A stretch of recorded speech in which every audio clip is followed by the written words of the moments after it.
Mom, maybe just come for the ceremony. Only my son texted me 2 days before his wedding, the wedding I paid $200,000 for. His new wife called me Epsilon trash while wearing the dress my money bought. So that night, I called the bank. My name is Frances Morgan, and I'm 68 years old, a widow living alone in Philadelphia. Last night, I canceled a $200 $1,000 check I'd written for my only son's wedding after he threw me out of the ceremony for embarrassing him in front of his new high society family. My hands were still shaking as I sat in my car outside the bank watching the teller through the window confirm the stop payment. 42 years of sacrifice, and this was how Samuel chose to repay me. The leather steering wheel felt cold under my palms, nothing like the warmth of his tiny fingers wrapped around mine when he was born. When did that baby who needed me for everything become the man who was ashamed of my very existence? It started 48 hours ago. I was standing in my bedroom holding up the navy dress I'd bought specially for the wedding, not too flashy, God forbid I draw attention, but nice enough that Natalie's family couldn't say I looked cheap. The dress cost more than I usually spend on clothes in a year. But it was Samuel's wedding, my only child's wedding. My phone buzzed on the dresser. A text from Samuel: Mom, we need to talk about tomorrow. My stomach dropped after months of planning. What could possibly need discussing now? I called him back immediately. The video connected, and there they were, Samuel and Natalie sitting in their pristine living room with its white furniture. I was always afraid to sit on Mom. Samuel started, and I could see him swallowing hard. Natalie's hand rested on his knee, her engagement ring, catching the light, the ring I'd helped pay for, though we don't talk about that. What is it, honey? I asked, though part of me already knew. Mothers always know Natalie's family. He glanced at his fiancée. They have certain expectations for tomorrow, expectations. The word tasted bitter. Natalie leaned forward, her smile practiced and cold. Mrs. Morgan, you understand that many important people will be attending, business associates of my father, society, people, I understand. I said quietly, though I didn't, not really. Samuel jumped in. So we were thinking, maybe don't mention the laundromat, and definitely don't talk about paying for anything it might make Natalie's parents uncomfortable. The laundromat, my business, the one I built with my bare hands after George died, the one that fed us and clothed us and put Samuel through college, the one that was paying for their wedding, and Natalie added, her voice sweet like artificial honey. We've arranged for you to sit at table 12. It's a lovely spot, really. Table 12. I'd seen the seating chart. Table 12 was in the back corner by the kitchen doors. Tables 1 through 3 were for Natalie's family and their important friends. Actually, Samuel said, not meeting my eyes, maybe it's better if you just come for the ceremony.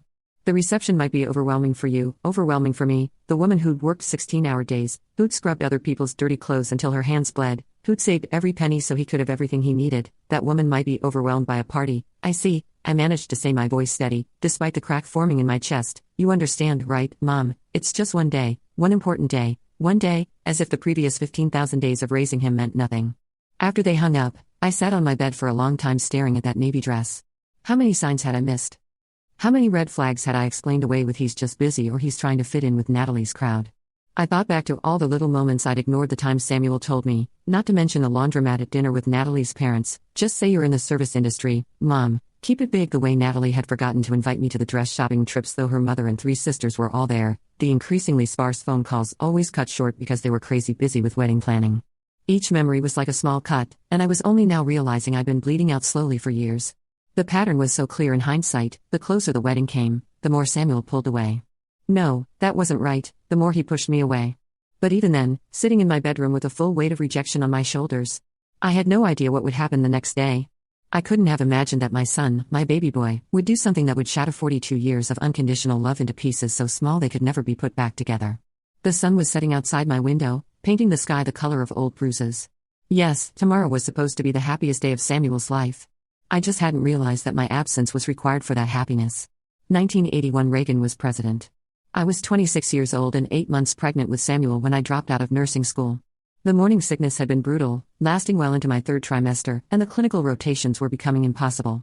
George held me as I cried that night, promising we'd make it work on his plumber's salary, just until the baby's older.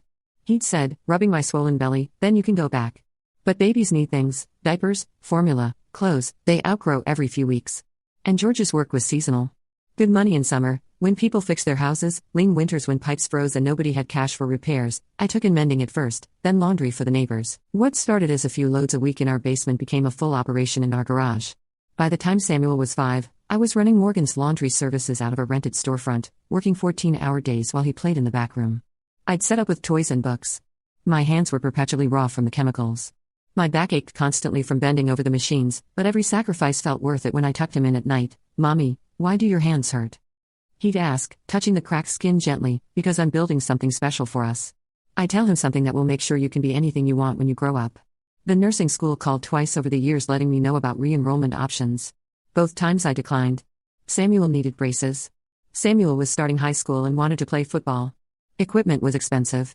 Samuel got into a good college, and even with scholarships, the bills were staggering. George died when Samuel was 22, just graduated and starting his first job. Heart attack on a job site, gone before the ambulance arrived.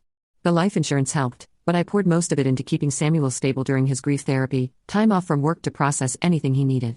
You're all I have left.